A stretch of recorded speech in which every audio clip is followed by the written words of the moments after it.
Warm greetings to all, and welcome to the series of lectures on criticism. Today's topic is Narrative Discourse by Gerard Genette, which has been prescribed in the syllabus of Veer Kumar Singh University, MA Semester 2nd, in their Core Course 8, Unit 1st C, Part 3rd. Before moving on to Narratology and Narrative Discourse by Gerard Genette, it is obligatory that we should deal with structuralism first. What is structuralism?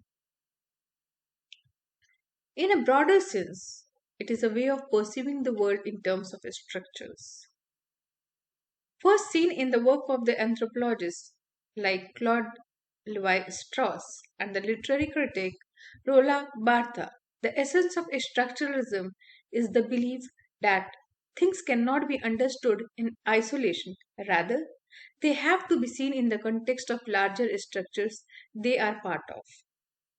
The context of larger structures do not exist by themselves, but are formed by our way of perceiving the world.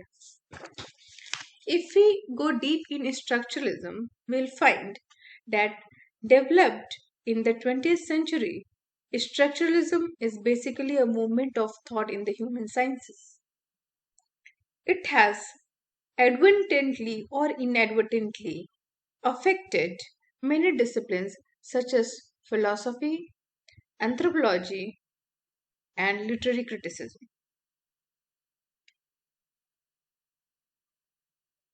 Structuralism is a human science that tries to understand the basic structures that underlie all human experience and behavior. It is generally defined as the internal relationship through which constituent elements of a whole are organized. Structural analysis, therefore, consists in discovering the significant elements and their order. It is not a field of study or a system of philosophy per se. Any phenomenon is conceived as a whole, and the task of structuralist criticism is to analyze its workings as to reveal its inner laws. Structuralism divides the world into two units, the visible unit and the invisible unit. The visible or palpable or observable is the surface structure, and the invisible or underlying is the deep structure. The visible world has all that is seen and felt. It includes the surface phenomena, and the invisible world implies the structures that organize and order these phenomena so that we can make sense of them.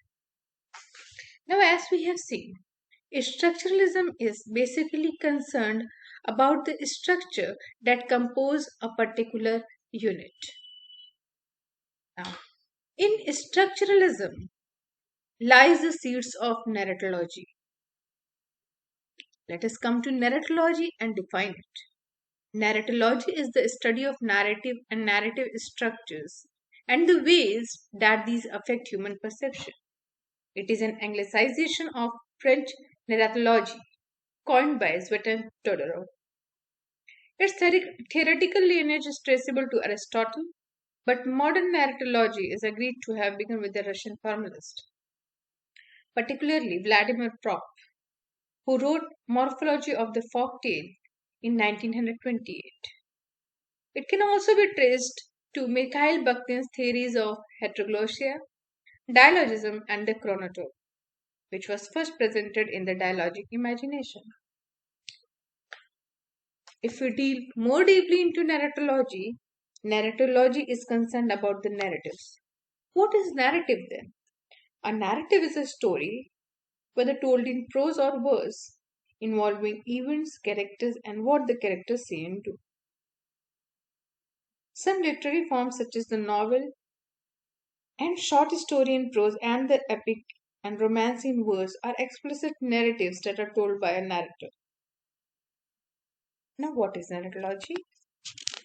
Narratology deals with narratives and it denotes a concern which became prominent in the mid 20th century with the general theory and practice of narrative in all literary forms. It deals especially with types of narratives, the identification of structural elements, and their diverse modes of combination, recurrent narrative devices, and the analysis of the kinds of discourse by which a narrative gets told, as well as with the narrative, that is, the explicit or implied person or audience to whom the narrator addresses the narrative. So, this was narratology. Now, when structuralism and narratology combine, it becomes a structuralist narratology. Drawing on Saussurean linguists, the French structuralists defined literature as a kind of langue of which each specific work is an instance of parole. Rolabat, Claude Bremond, A.J. Grimas, and Zvetan Todorov chose to develop an underlying structural approach to literature. Consequently, the main aim of their structural activity was to identify the general codes that structure literary language as a whole. In this abstract type of approach, the individual work is relevant only as the concrete materialization, among many possible virtual ones, of the general codes. On the contrary, the surface structure of the discourse approach to narrative pays attention primarily to the analysis of the function of individual works as slang in their own right. This approach is dominated by the work of Gerard Genette, whose narrative discourse we'll be dealing with now. Coming to Gerard Genette, let us know who is Gerard Genette. Gerard Genette was born on 7th June 1930 and died in 11th May 2080, and he was a French literary theorist associated in particular with the structuralist movement and such figures such as Roland Barthes and Claude Lévi-Strauss. And it was from these structuralists that he was inspired and derived his theory of narratology, as well as he is also known for his concept of bricolage.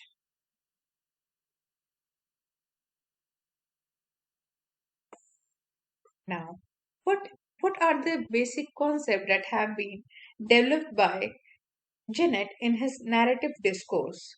The full name of his book was Narrative Discourse, an essay in method.